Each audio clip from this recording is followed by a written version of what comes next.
All right, let's get into this one. A defendant's dilemma, the case of the unused evidence. We're going to unpack what is pretty much a defendant's worst nightmare, all based on court filings. This story really hinges on one single piece of evidence, a big question about ethics, and this one critical moment in a courtroom, a moment that could change a life forever. So yeah, let's dive right in.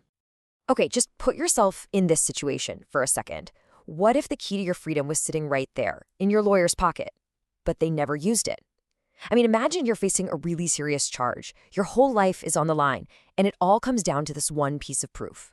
You give it to your lawyer, right? You trust them completely. But then, crickets. That key to your freedom just sits there. What happens then?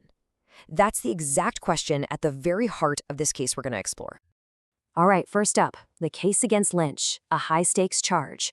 And this whole thing kicks off like a lot of legal dramas do, with an arrest. But let me tell you, the stakes in this case, they were sky high right from the jump. So let's get the timeline straight. It all starts on January 18th, 2022. Kelly Lynch gets arrested. The charge? Trafficking in amphetamine.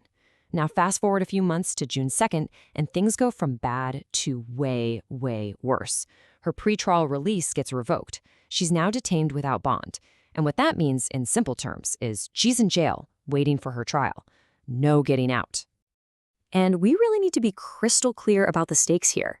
This isn't some minor charge. Trafficking in amphetamine, that's a first-degree felony. We're talking about the most serious category of crime you can face, other than capital offenses. This carries severe, absolutely life-altering penalties. So this is the big leagues. But here's where it gets really interesting. Right from the very beginning, there was this little crack in the case against her. The police reports themselves had what lawyers call factual ambiguity. In plain English, it wasn't even clear if the crime was actually completed.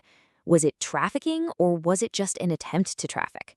And believe me, that distinction is absolutely crucial. It could change the entire outcome of the case. Okay, on to our next section, a conflict of interest, a new lawyer, and a red flag. So with Lynch now in jail, a new lawyer gets hired to take over.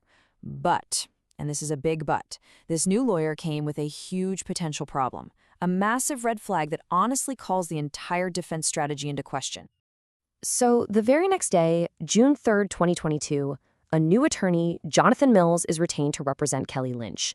Now, you'd think this would be a fresh start, right? A chance for a new strategy? But nope, it wasn't nearly that simple. Okay, before we get any deeper, we gotta talk about a really critical legal idea, a conflict of interest. So what is it? Basically, it's any situation where a professional, in this case a lawyer, has these competing interests that could mess with their judgment or, and this is key, their loyalty to their client.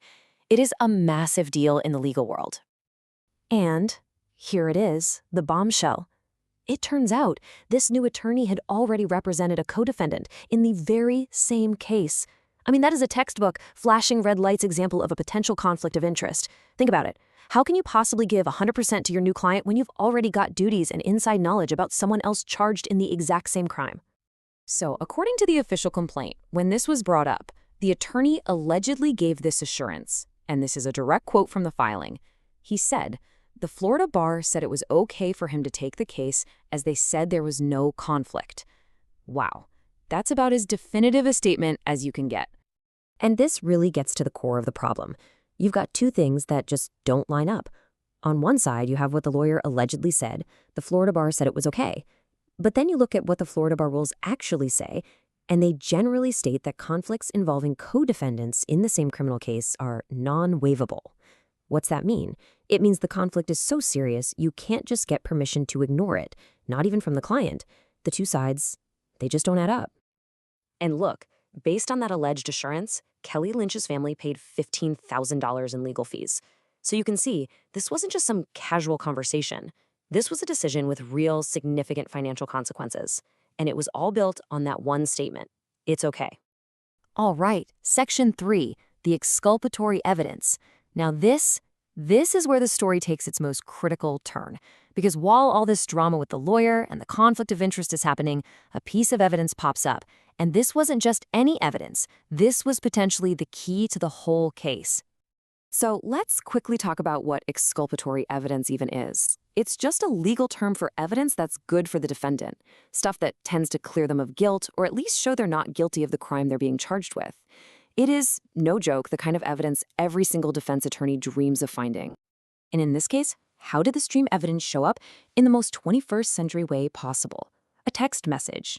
Yeah, it wasn't some complex document. It was a simple text, but it was incredibly powerful.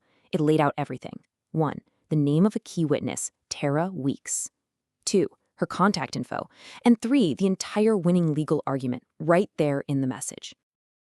And here's the actual text, typo and all. It says, the trafficking can go away. Tara has a prescription of the one that got her the trafficking. Think about what that means. This directly blows up the state's case. It suggests the pills weren't illegal. They came from a legitimate prescription that belonged to this woman, Tara. So the lawyer gets this case-winning text message. And his response? Just 2 words. Perfect, thanks. That's it. But those 2 words are huge. They're confirmation. He got it. He understood it. The key to the whole case was now officially in his hands.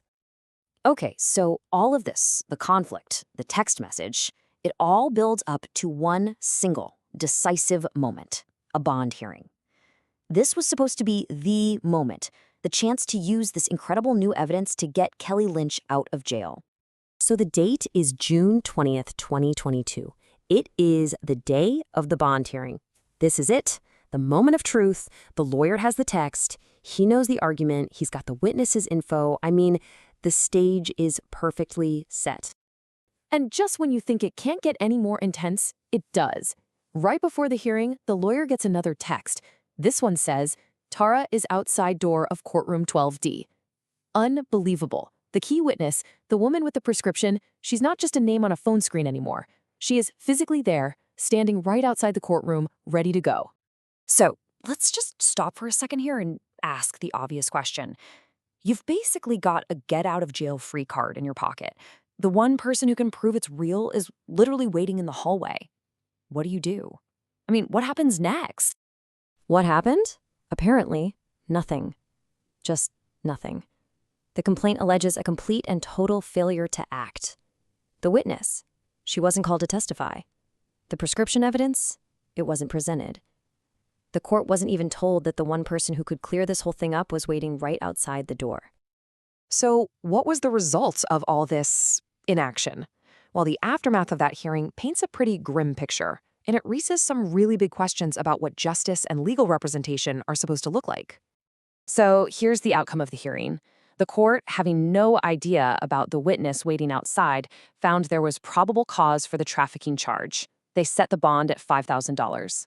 And Kelly Lynch, she stayed right where she was, detained in jail. And so this whole story leaves us with a really tough question. It forces us to ask, when the system designed to defend you allegedly fails, when the very person you hired to be your champion doesn't use the evidence that could set you free, who is left to defend you? It's a heavy question, and it really gets to the heart of what our entire justice system is all about.